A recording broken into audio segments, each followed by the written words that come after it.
I have fallen in love with American names, the sharp names that never get fat, the snake-skinned titles of mining claims, the plumed war bonnet of Medicine Hat, Tucson and Deadwood and Lost Mule Flat. I shall not rest quiet in Montparnasse. I shall not lie easy at Winchelsea. You may bury my body in Sussex grass. You may bury my tongue at Champmedy. I shall not be there. I shall rise and pass. Bury my heart at Wounded Knee. So that was a poem written in 1927 by Stephen Vincent, who was from an army family, Dominic. He was. I assume had been to France and England, maybe with the Great War. Help me out here. I'm reading your notes. I don't know. It's this great celebration of American place names, isn't it? And saying, you can shove your European place names. I don't know if he'd been to Montparnasse and Sussex. Or Winchelsea. I mean, it's not an obvious. No. Anyway, listen, this is by the by. Of course, the reason why we have read that is that Bury My Heart at Wounded Knee has given its name to perhaps the best known work of history on Native Americans. And it foregrounds its ending. It does. Because the massacre at Wounded Knee is generally seen as providing the terrible coda to the tragic history of Native Americans over the course of their encounter with European settlers. Yeah. And this is going to be the climax of our story too. It is indeed. It's extraordinary that he chose to end that way because, today we think of Wounded Knee and we think of Dee Brown's book, which was published in 1970, and then the occupation of the site a few years later by Native American activists protesting against their kind of what they saw as their mistreatment by the federal government. But I'm guessing maybe in 1927, Wounded Knee didn't have that resonance. It just seemed like a very American name. And so he ends his poem with those words. Well, it's right in the middle, isn't it? It's in the middle of America. Yeah. So we'll come to the Wounded Knee Massacre, which, as you say, is an extraordinary story, and we'll explore it in some detail because it's all about this kind of religious movement called the Ghost Dance, which is itself absolutely fascinating. Dominic, I love a religious movement. I know. But listeners who are still with us after 63 episodes of this mighty series will know that, of course, Custer was killed at the Battle of the Little Bighorn in 1876, but afterwards the Lakota dispersed and were basically rounded up and picked off by Crook and Miles and these other very ruthless American, very effective US Army officers. Crazy Horse was killed. We described that last time. Terrible kind of pitiable end that he came to. Lying on the ground, as you described, Tom, not on a cot, because he was still kind of at one with the earth. Sitting Bull had fled to Canada, then come back, been incarcerated in Fort Randall, and finally in May 1883, he had arrived at the Standing Rock Reservation. And he hopes, I think at that point, that that's the end of it. He can get on with his life and he will be left alone, which is what Crazy Horse wanted. But what he realizes when he arrives in Standing Rock is that everything has changed while he's been away. Yeah. That those processes of change have now worked themselves out. And what was once Indian country has been completely transformed. So the railroad, after the US economy recovered after the Panic of 1873, there is an explosion of railroad building, 2,000 miles of track across South Dakota alone between 1878 and 1887, bringing in the settlers and food and supplies and all that stuff. And also, of course, Dominic, buffalo hunters. And buffalo hunters, yeah. And finishing off the process of destruction that Sitting Bull was already all too well aware of in the aftermath of the Little Bighorn, because they can't find any game then. That's right. And this is the theme of kind of the terrible ending of Blood Meridian, Cormac McCarthy's great novel. So he has this awful description of what the plains look like, and it's too long to read, but here's just a little excerpt. The flint hides by the 100-ton, and the meat rotting on the ground, and the air whining with flies, and the buzzards and ravens, and the night a horror of snarling and feeding, with the wolves half crazed and wallowing in the carrion. And then when the carrion is gone, nothing but the bones. And then when the bones have been shipped off, just emptiness. Yeah, that's exactly right. So as late as 1876, there were still 2 million buffalo, bison, technically, in Wyoming and Montana. 6 years later, a rancher was traveling across the plains, and he said, in all that time, I was never out of sight of a dead buffalo, and I never was in sight of a live one. there are actually now more cattle, far more cattle that have been brought in. Right.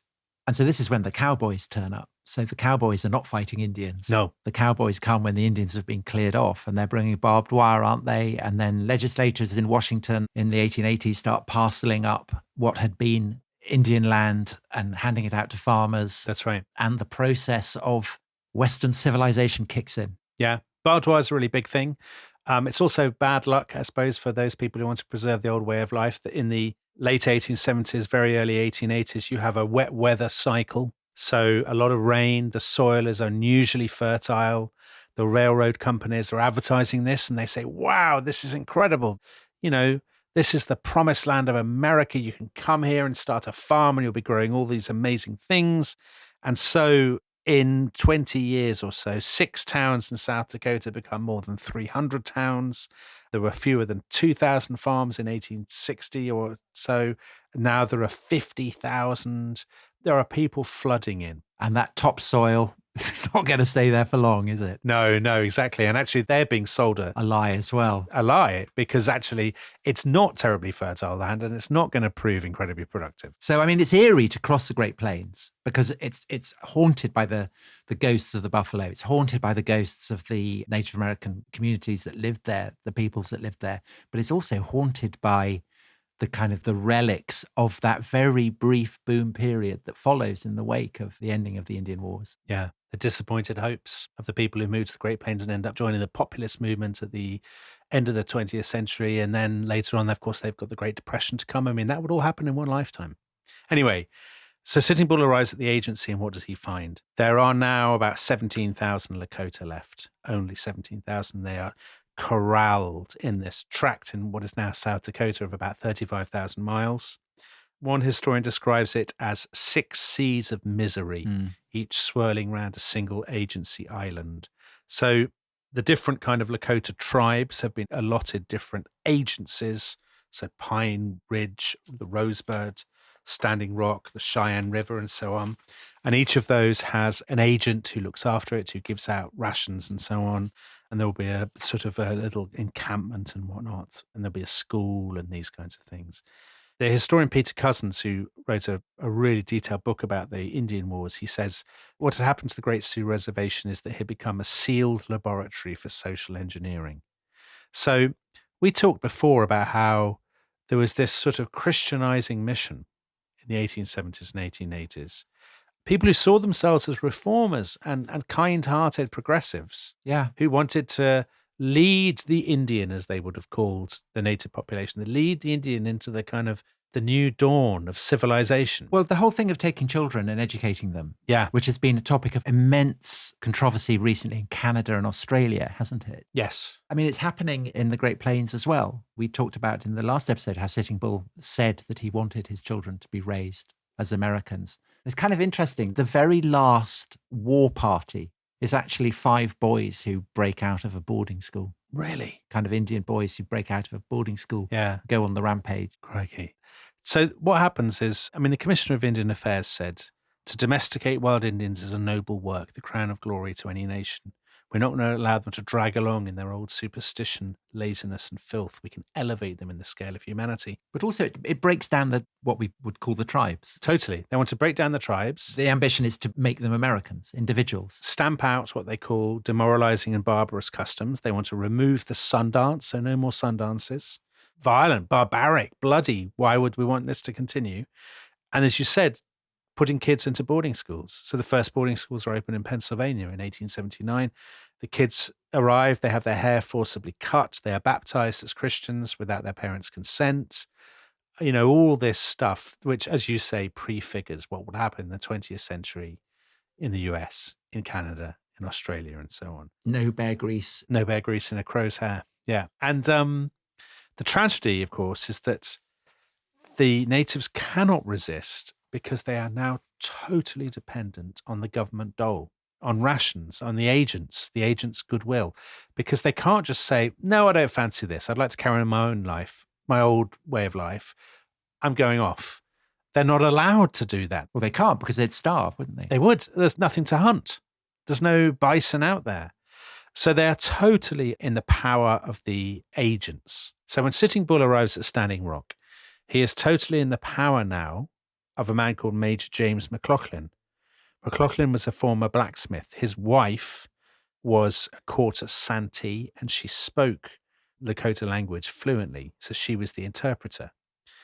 McLaughlin is he has an enormous moustache. Bigger than Wild Bill Hickok's? Probably similar. Wow. Times have changed, Tom. The beard has been consigned to history, a very bad sign. This is the age of the moustache. A more ruthless, pragmatic moustache has entered. Yeah. I mean, he's not an evil man, is he? No. He's a man of high principle. He's a devout Catholic. He thinks that to essentially eradicate what he sees as evil customs is the best course. But reading about how he treats Sitting Bull, there is something of Hudson Lowe, the British jailer on St. Helena, and the way that he deals with Napoleon.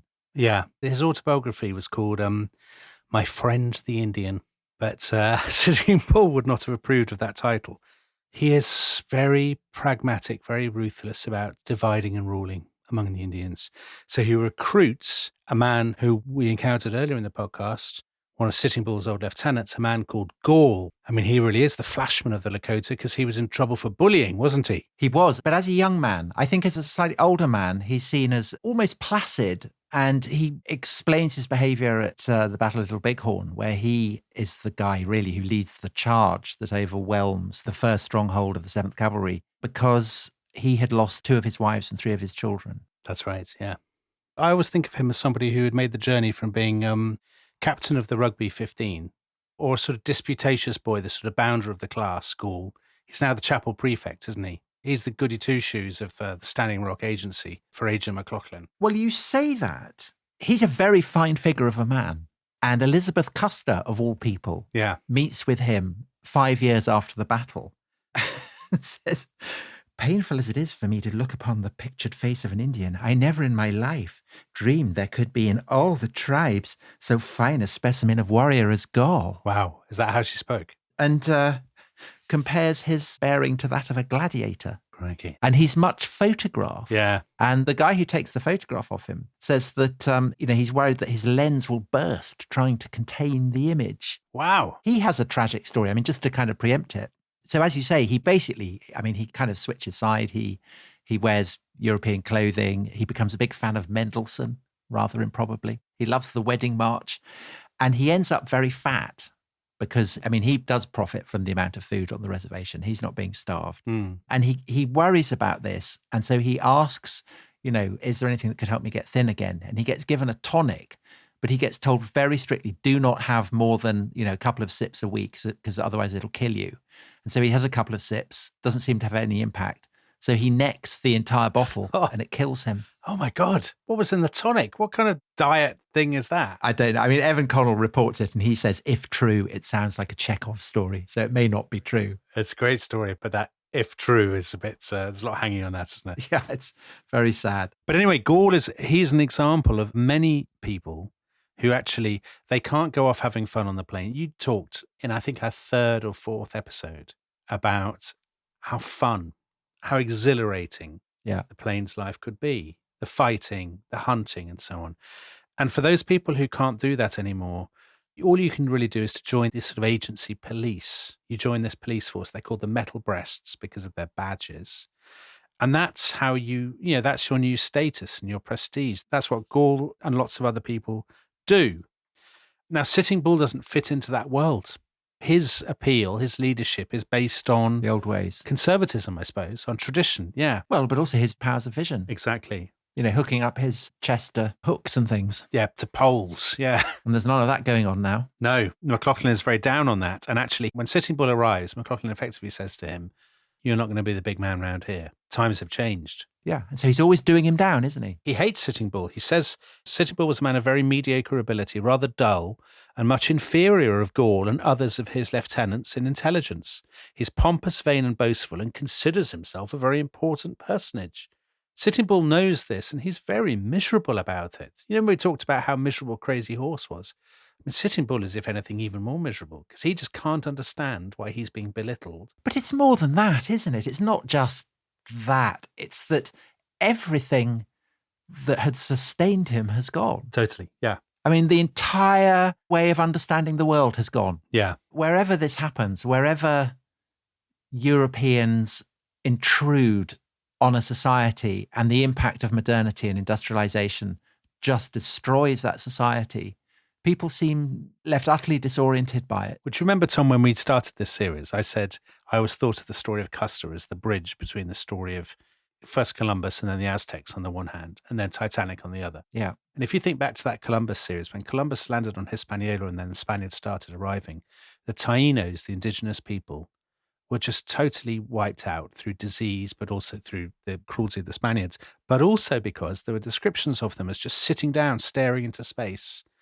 baffled that everything they'd taken for granted, the rhythm of their life, their faith, their sense of what the world was and what the human condition was, had just been utterly destroyed. And I think there must be something similar going on for Sitting Bull here. I think so. Well, I mean, I don't want to go all Foucault. Yeah. But the idea of industrial society as putting a premium on the prison house, on blocking people within walls. People in Europe find that tough to deal with. Yeah. But for someone like Sitting Bull, who physically has been used to roaming the plains and spiritually, consorting with the spirits, being granted visions that open up the heavens, it must just be torture to be stuck in this. Yeah, in the reservation. He's got his little cabin that he's built himself. He says, can I be any lower than I am? Once I was a man, but now I am a pitiful wretch.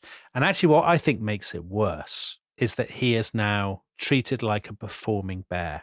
So McLaughlin decides he wants to make some money out of Sitting Bull, and he decides he does a deal with our old friends, the Northern Pacific Railroad. They're going to supply passes and they're going to sort out hotels and all that stuff. It's basically Sitting Bull will perform in St. Paul, Minnesota. He will do his act. He will do an act, and they will organize dinners, and there will be bigwigs, and people will come and get his autograph. They put them up at the Merchants Hotel. Thousands of people come to see him. Sitting Bull is given tours of the schools, of the fire department, of the post office, all of this sort of stuff. He's made to use a telephone.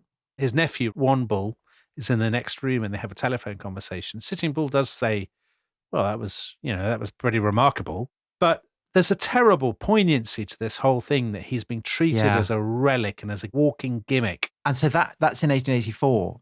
And then in 1885, I think even worse, because two terrible shysters get their claws into him. Oh, yes. So he gets approached by an agent called John Burke, who is known variously as Major John Burke, despite the fact that he's not a major, and Arizona John, despite the fact that he never went to Arizona. And he is acting as the agent for Buffalo Bill Cody. Oh, yeah. Who I think we've already met. Bill Cody has got his name Buffalo Bill from the sheer number of buffalo that he's wiped out. So he has acted as a scout for the army. And at one point, actually, in the wake of Little Bighorn, he is serving with the army. And he has this absolute cock and bull story. He's with the 5th Cavalry. He rides out because there are just a few warriors out there. And he's dressed up exactly like Custer has in all his kind of glad rags, so not in a kind of uniform. And he kills and scalps, supposedly, this Cheyenne warrior who he calls Yellow Hand, who he says had killed Custer. Oh. And this becomes a big story, and it kind of spreads across America. And this is what then makes Buffalo Bill a kind of big name. And he stages this show the following year in which he kind of restages it, and he pulls off this scalp, and it's supposed to be Yellow Hand scalp, and he waves it in the air and he says, "The first scalp for Custer." And so this gives him the idea, well, I can make money from this, from restaging scenes of the West. And he ends up restaging the Battle of Little Bighorn. And for that, he wants Sitting Bull. Yeah. And Sitting Bull agrees. And he goes off, on this tour, and Sitting Bull comes out and he's riding around the arena, and all the crowd are booing him. I mean, they're showing him no respect at all because it's been built up that he's the villain. And I just think it's terrible. And actually, Gall, to give him credit, he said, no, I'm not going to do it. I'm not going to be a performing animal. But Sitting Bull does it. And you wonder, why does he do it? To get out? But it's awful. It's really awful. It is awful. I was going to say it sounds a little bit like the Rest is History's live shows, Tom. It does. Going around America, being humiliated. But it is terrible. I do think it's terrible. I've thought about this a lot. I was in Monument Valley a year ago, And there are Navajo there, Dine as they prefer to be called, who organize rides. You get on a horse and you go and you have your photo taken by the rock, and they sort of stand beside you and look fearsome. There's John Wayne's Point. There's all of this stuff. And I often have thought to myself since then, how different is that really? We're all partaking. They have little shacks selling tomahawks, stuff like that. That spirit of the reenactment for, frankly, wealthy white audiences, that has never quite gone away. And there is something dreadful about contemplating that scene of Sitting Bull. And also, he's clearly left overwhelmed by what he sees in the West. I mean, he comes back and says, they're all terrible. It's awful.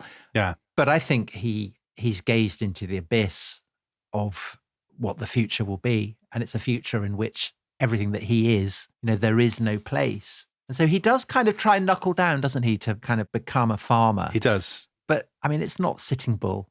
And then Dominic, amid his depression, amid the tedium and flatness of his existence, news reaches him of something extraordinary, doesn't he? Something utterly convulsive. Exactly, yeah. Rumors are coming into the reservation of something going on out there beyond the mountains to the west.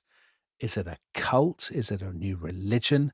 But whatever it is, it seems to offer salvation for Sitting Bull and for his people. And this is something called the ghost dance. And Tom, should we come back after the break to find out what it is?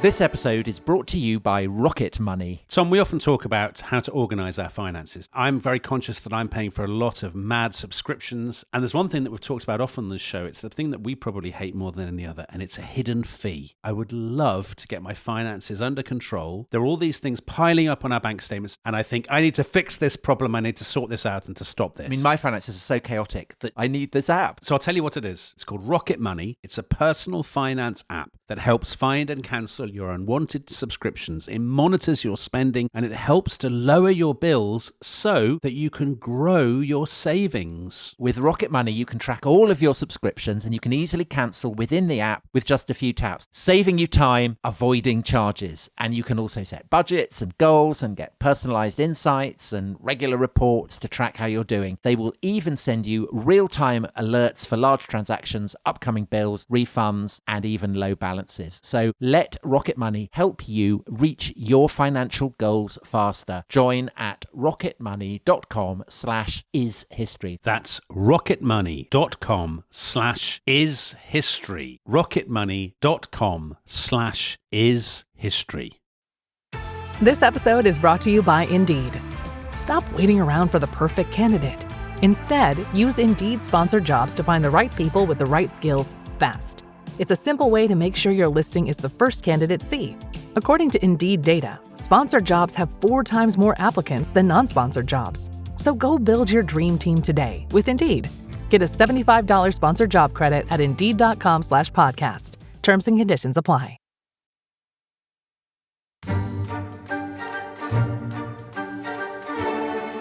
Hello, welcome back to The Rest is History. So Dominic, just before the break, poor old Sitting Bull, he's been having a terrible time. He's had to become a farmer. He's been exploited by Buffalo Bill. It's all terrible.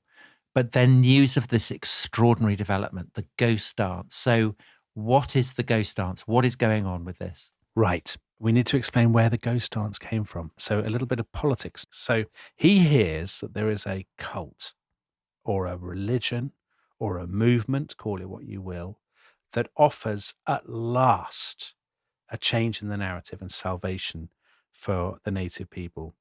But this hasn't come out of nowhere. It doesn't sweep as it does through the reservations out of nowhere. And actually, the politics is really important. So Sitting Bull probably hears about this movement in the very end of the 1880s. In March 1889, America had a new president, Benjamin Harrison, a Republican, who was very pro-business, Civil War general. He'd been very narrowly elected in November 1888. He'd lost the popular vote, but he'd won the Electoral College. And he's facing a tricky re-election in 1892.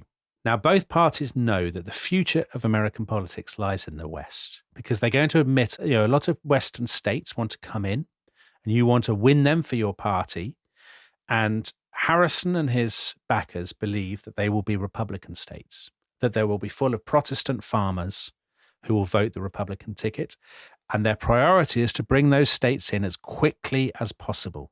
It will give them the balance of power in Congress, and it will change the makeup of the Electoral College. And what they want to do is they look at the Dakota Territory, where Sitting Bull's agency is, Standing Rock Agency, and all the Lakotas, and they say, we want to bring that in as 2 states, not one. We'll have a North Dakota and a South Dakota. But the problem is much of South Dakota is the Great Sioux Reservation, so it's not really viable as a state. So ideally, they want to break up the reservation into 6 smaller reservations and encourage lots of white settlement. Now, people have been talking about this for quite a while. There was something called the Dawes Act a few years earlier. But Harrison really wants to accelerate it. And in 1889, Congress approves that they're going to break up the Great Sioux Reservation, and they send General Crook. Remember General Crook from the previous episodes? Yeah. They sent him. They said the Indians know him. He's an old hand. He'll know how to handle them. And actually, they're right. Crook goes to meet the chiefs, and he says, look, you don't like it. I understand that. But you're in the position of somebody whose stuff, his belongings, they're in a dry stream, and there's a flood coming. And you can either stand there and moan and groan that the flood is coming, or you can move your belongings. And that, I'm afraid, is what you're going to have to do. It is what it is, babes. Correct. And that's what they do. That was a very unexpected remark there, Tom, but I enjoyed it. Sums it up, really. I got the reference. 99.9% of the listeners won't if they haven't read the rest of his history book, which I heartily recommend. So this decision, which is basically done so that the Republicans can get these 2 states in, is a total and utter unmitigated disaster for the Lakota. They lose half of their land overnight. What little hunting they had left is completely obliterated. They are now totally the prisoners of the agents on the reservations. And what is more, this coincides with Congress deciding that they'd actually like to make some economies. So they slash their rations, even though Crook promised that they wouldn't. So in the winter of 1889, 1890, they starve, terrible hunger, disease, measles, whooping cough, influenza. They sweep through the reservations. Some people may remember that when we did the Battle of the Little Bighorn, there was a character called Black Elk. Remember Black Elk, Tom? Yes, the little boy. He was a teenager, who scalped a trooper. Dreadful scene. Hunted him like a rabbit in a bush. That's right. He later there's a book called Black Elk Speaks, one of the great kind of classics of writing about Native Americans. Black Elk says of that winter, the people seemed heavy to me, heavy and dark, so heavy it seemed they couldn't be lifted, so dark they couldn't be made to see anymore. Hunger was among us now. There were many lies, but we could not eat them. I mean, that's a terrible sentence, isn't it? Yeah, it is. And it's in that context that the Lakota hear a rumor that far away beyond the Rocky Mountains, a Messiah has come who will liberate them. They send a little party, and the 2 most prominent people are a guy called Kicking Bear, who is a cousin of Crazy Horse, and a medicine man from the Brule called Short Bull. Off these guys go. Obviously, it's a long way away, so they've gone for ages. And they come back in March 1890, and they say, unbelievable news. The Messiah is there. The Son of the Holy Spirit, of the Great Spirits, rather. Well, I mean, that's a kind of telling slip, isn't it? Because, I mean, this is what's so fascinating, is that it's a conflation of traditional beliefs with Christianity. Yeah. And he has come to basically liberate us. So wonderful news, liberation is at hand. And it's going to happen actually next spring of 1891. Brilliant. And this bloke, this Messiah, his name was Wovoka, or his white friends knew him as Jack Wilson, which is a little bit less inspirational, I suppose, than Wovoka. And he is a Paiute in his 30s. And he was a medicine man with the Paiute, but he was very westernized, as it were, sort of Christianized, I suppose. He dressed like, the white man's clothing. He worked for a rancher. He spoke English. And he had clearly learned about Christianity from this rancher out there in Nevada. And the story goes that it was during a solar eclipse in 1889 that he had fallen very badly ill, and he had had a vision, and he had ascended into heaven, and God had given him the good news and said, Jesus is on his way. Fantastic scenes. And he's actually coming to help the native people. But it's unclear, isn't it, whether he is actually Jesus, because doesn't he have stigmata? Yes, he does. The kind of the wounds of the nails in his hands and feet. He does indeed. And the trouble is, the accounts we have of him are very garbled and slightly contradictory. And what is clear as well is that the Lakota emissaries who returned, so Kicking Bear and Short Bull, distorted his message in some way. Yeah. So it's very unclear. But what is clear is that he says good times are ahead for the Plains Indians. But what you absolutely must do, he said, is you must be peaceful. You must remain at peace. You mustn't take up arms. You must show love. And above all, you must dance. The dance is really important. So the dance will be a big thing where you dance around a pole, a little bit like a sun dance. The more you dance, as you dance, you break down the barriers between this world and the next. So you'll be able to see and feel, I guess, your dead family and friends, hence the name, the ghost dance. You dress in these white robes or shirts, which are decorated with moons and stars and things. And they're kind of proof against bullets, aren't they? They're proof against bullets, although it's not clear whether that's a detail that was added later, whether he said they were proof against bullets. And it's communal, so it's a different kind of dance from the sun dance. Because in the sun dance... Yeah, it's competitive, isn't it? Obviously, the sun dance is kind of, there's loads of people there. But in the sun dance, you personally commune with the spirits. And it's very much a private experience for you. But also, if you fail at it, then you fail as an individual. Yeah, you do. Whereas in the ghost dance, you're all holding hands, which the Sioux didn't used to do when they danced. So it's very much everybody together. And as soon as you've had a vision, you must share it with your friends and swap the good news and all this kind of stuff. So very kind of Quakerish. Yeah. Assembly, the spirit coming on you, talking, having visions, Pentecostalist, speaking in tongues. I think what is obvious and what lots of people have said is this is quite obviously a fusion of Christianity and elements of native, I know you say religion is the wrong word, native spirituality. I mean, let's say, because it is becoming a religion. Yeah, being codified. Because the native peoples of America are being Americanized. So it's a fusion of those things, but also it's happening out west. And there was a lot of Mormonism in there, almost certainly as well. So all of these things are mixed up. No one doubts that this guy, by the way, Wovoka, he's not a con man.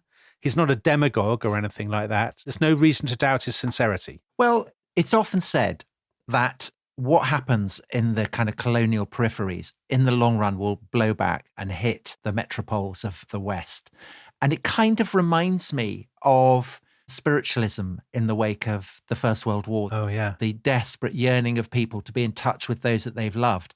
And these visions in eclipses, I mean, this is what happens, the visions of Fatima, these extraordinary visions supposedly of the Virgin Mary. Something very similar, this sense of, in the wake of an unbelievable catastrophe, the yearning for communion with what you have lost. Yeah. And ultimately, this is what it's like. And it seems like a kind of foreshadowing of what will happen in Europe a few decades later. Yeah, I think that belief in, I want to commune with the dead. I guess because the dead, it's not just because the dead in themselves, it's because of what they represent, which is that old world. Right, because also, I mean, in a way, the most moving thing of all is that they say the buffalo will come back. Yeah. I mean, it's so painful. Anyway, this starts to spread and, you know, people are excited about it. But actually, it probably wouldn't really have caught on if it hadn't been for the fact that in the summer of 1890, as if they haven't suffered enough, there is a terrible drought. There are days and days of like baking hot skies and burning winds. And all the crops on the reservations of South Dakota wither and die. The hay turns brown. As Peter Cousins puts it in his book on the Indian Wars, the baked soil became fertile ground for the new faith and hunger nourished its growth.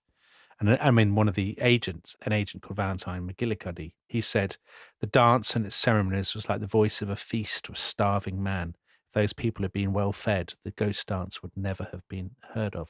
Actually, if Congress had not cut their rations by so much, the ghost dance would probably never have taken root in the way that it did.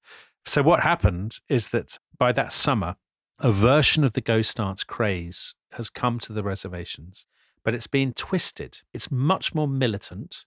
So definitely now we have the stuff about the white shirts will protect you from bullets.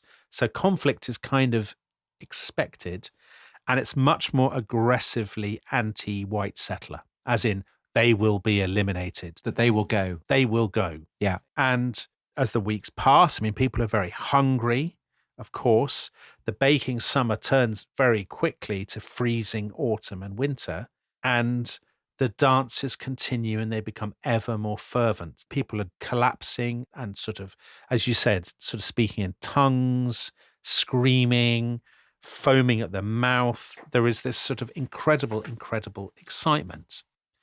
Now, all of this might have been very unsettling and incendiary to kind of their new white neighbors. Of course, they do have white neighbors now, farmers in the Dakotas, who are bound to be a little bit perturbed by this. Although, to be honest, settlers in the West, I mean, they're used to weird expressions of religious faith. That's true. People speaking in tongues and babbling, aren't they? So it's not totally weird to them, I guess. But what actually really turbocharges it is how the agent at one particular place, Pine Ridge, handles it. And here again, we go back to the politics. Because we said before, the Republican Party is desperate to attract Western voters. Elections at this period are really tightly contested. And Benjamin Harrison only beating Grover Cleveland in the Electoral College, not in the popular vote. Everything matters.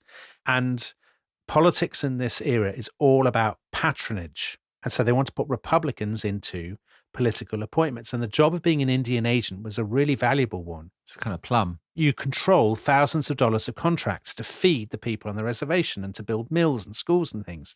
And the South Dakota Republican Party give the job at Pine Ridge that year, 1890, to somebody who could not be more useless. He's called Daniel F. Royer. I mean, he's 36, but in that time he had been a doctor, a newspaperman, a banker, a territorial delegate, a drugstore guy, and, says one person who writes about him, and quite possibly a narcotics addict. So he's just a serial failure, but he's got connections. They give him the job. He pitches up on the reservation and he totally loses it. He panics completely because he sees them dancing and he goes out and he says, "Oh, you should stop this business." And they all laugh at him, the Lakota. And then he panics and says, "You've got to send troops. These people are laughing at me. This is dreadful." And then he starts telling the press, these people are dancing. They're planning an uprising. Blood will flow. We need to strike first. All of this kind of stuff. And Dominic, the background for this is what Buffalo Bill represents, which is the dramatization of the Indian Wars as entertainment.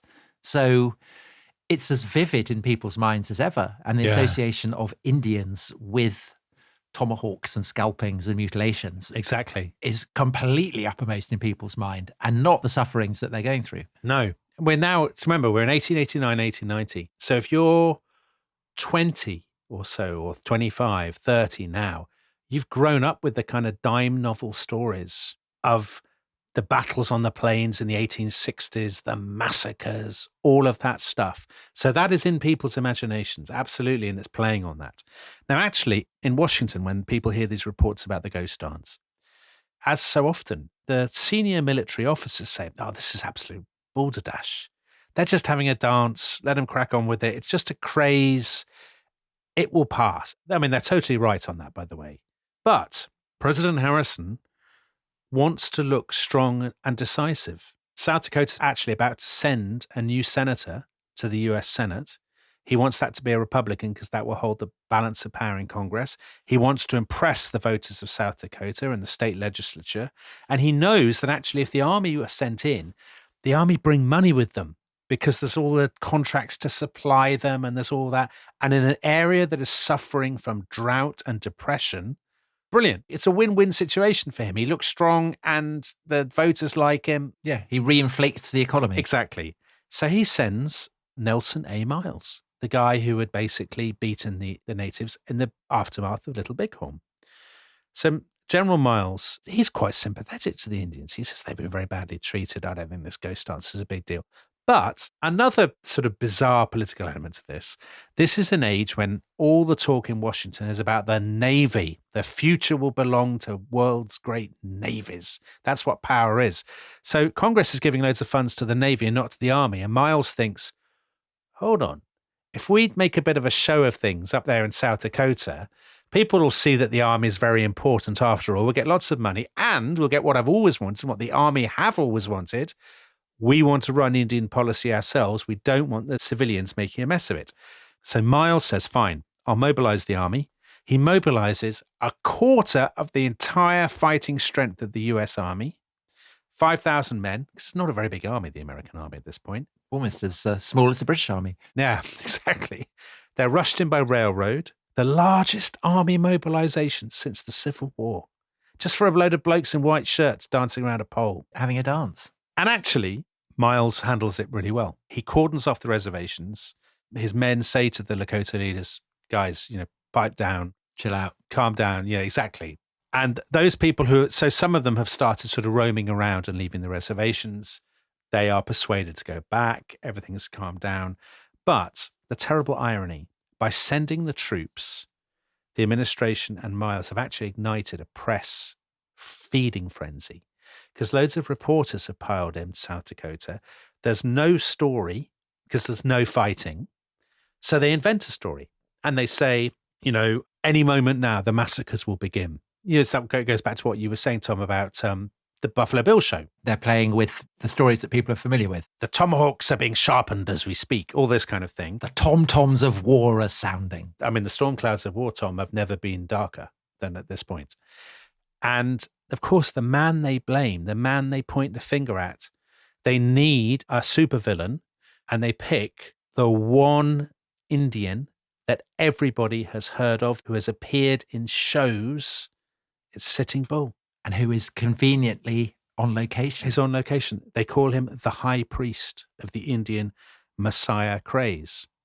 And so General Miles reads all this stuff in the newspapers and he says very wearily, kind of, fine, we'll round up Sitting Bull, we'll put him in custody or whatever. Agent McLaughlin, who hates Sitting Bull, he's all over it. He says, brilliant. I'll handle this. There is talk, isn't there, of bringing in Buffalo Bill? Well, Buffalo Bill wants to do it. Yeah. He says, I know Sitting Bull. I've worked with Sitting Bull. I'll persuade Sitting Bull. General Miles says, yeah, good plan. Gets Buffalo Bill to do it. And McLaughlin, the agent, says, no, I want to handle this myself. I'm going to do it. With disastrous consequences. Tragic consequences. The final act in this extraordinary story that we've been saying. And we will finish the episode there. Originally, this was meant to be 4 episodes, then 8, then 10. It is now going to be 11. I'll take some of the blame, but not all of it. I'm not taking all of the blame for this. Dominic, you are like General Custer, roaming all over the place, refusing to stay where you should, or indeed like Crazy Horse. You're not going to be penned in, are you? No. You just want to get out there, be free. Is there anybody involved with this podcast who rings the other presenter up 10 minutes before they're due to record and says, I've got loads of extra notes. Let's do the extra notes. I know. Well, I also want to break free. We're both very much to blame for this. So anyway, this is now going to absolutely be our longest series. We're going to have one more episode. And in that, we are going to look at the fate of Sitting Bull and what happens to the ghost dancers. And we will finally get to Wounded Knee. If you would like to hear that immediately, therestishistory.com. You can sign up there. If not, we'll be back with it very soon. Thank you for sticking with us. If you have. Well, if you haven't, you're not listening. And if you haven't, I don't care because you've gone. Yeah. Exactly. So on that bombshell of indifference, goodbye. Goodbye.